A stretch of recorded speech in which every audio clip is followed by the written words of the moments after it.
Halo teman-teman, Assalamualaikum warahmatullahi wabarakatuh. Kembali lagi bersama saya Rona Nurfiana di channel Ruang Gizi. Nah, kalian tahu nggak sih di sini saya akan membahas tentang apa?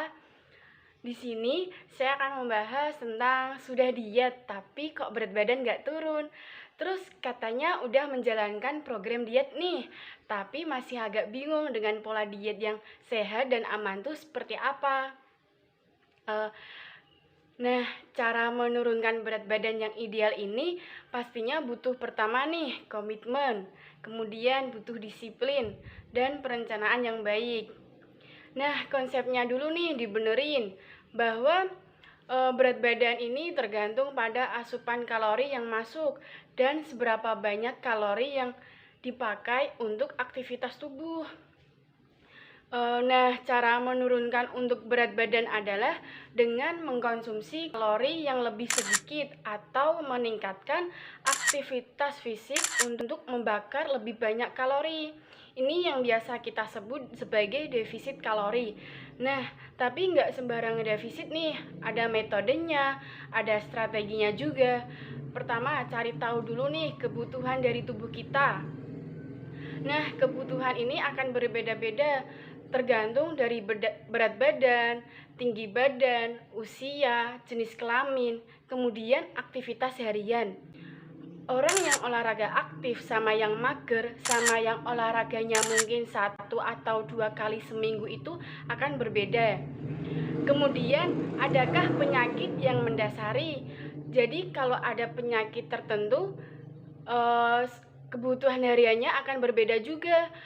Nah, setelah kita menentukan berapa banyak kebutuhannya, baru nih kita hitung berapa yang harus kita lakukan dalam defisit. Biasanya disarankan sekitar 20% dari kebutuhan dasar. Nah, setelah tahu kebutuhan yang akan kita gunakan untuk defisit kalori tadi, baru dipecah-pecah berapa banyak makronutrien yang akan kita konsumsi. Jadi, karbohidratnya berapa, proteinnya berapa, kemudian lemaknya juga berapa. Nah, ini seringkali disebut dengan personalized. Kalau udah menjalankan itu semua, tapi kok mentok nih, ada sesuatukah itu? Nah, sebaliknya konsultasi dengan dokter spesialis gizi klinik. Karena kadang-kadang pada konsultasi tersebut ketemu hal-hal yang nggak kita pikirkan. Salah satunya memang ada masalah hormonal. Ternyata diketahui bahwa pasien atau orang tersebut mengalami hipotiroid atau tiroidnya ini rendah. Sehingga metabolismenya seringkali menjadi lebih lambat dari yang seharusnya. Nah, itu yang harus diperbaiki dulu ya. Terus apa sih diet sehat itu? Diet sehat adalah diet yang pastinya menunjang kesehatannya dan bisa dilakukan jangka panjang, aman dan nyaman. Artinya, kalau misalnya kita nggak comfort menjalankan diet tersebut, tentu aja ini bukan diet yang pas untuk diri kita. Penurunan berat badan yang ideal sekitar 0,5 sampai 1 kilogram per minggu. Nah, jadi upayakan jangan melebihi kisaran tersebut tiap minggunya. Nah, beberapa resiko kesehatan bisa muncul kalau misal penurunan berat badan tadi terlalu cepat. Misalnya, jadi orang terlalu lemah, terlalu cepat letih, kemudian kekurangan beberapa zat gizi atau mikronutrien, masa ototnya juga menjadi turun, muncul batu empedu dan sebagainya.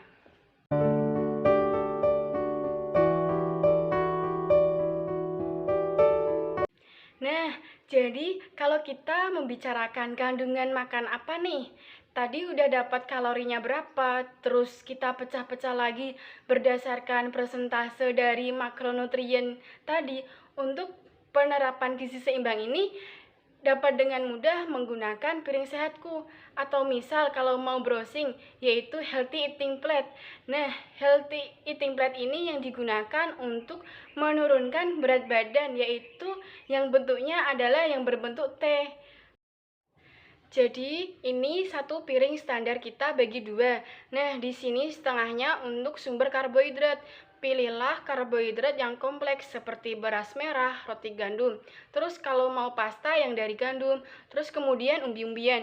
Jadi silahkan pilih sumber karbohidrat yang bervariasi. Dan juga di seperempatannya lagi untuk sumber protein. Protein juga dipilih protein yang berkualitas, baik protein hewani maupun protein nabati. Setengah piringnya lagi itu adalah sumber sayuran dan buah-buahan. Nah, bagaimana aktivitas harian? Aktivitas ini pun kita bagi. Aktivitas yang lebih banyak kita lakukan yaitu aktivitas harian yang bisa kita hitung dengan mudah dengan langkah hari. Jadi, hitung stepnya nih.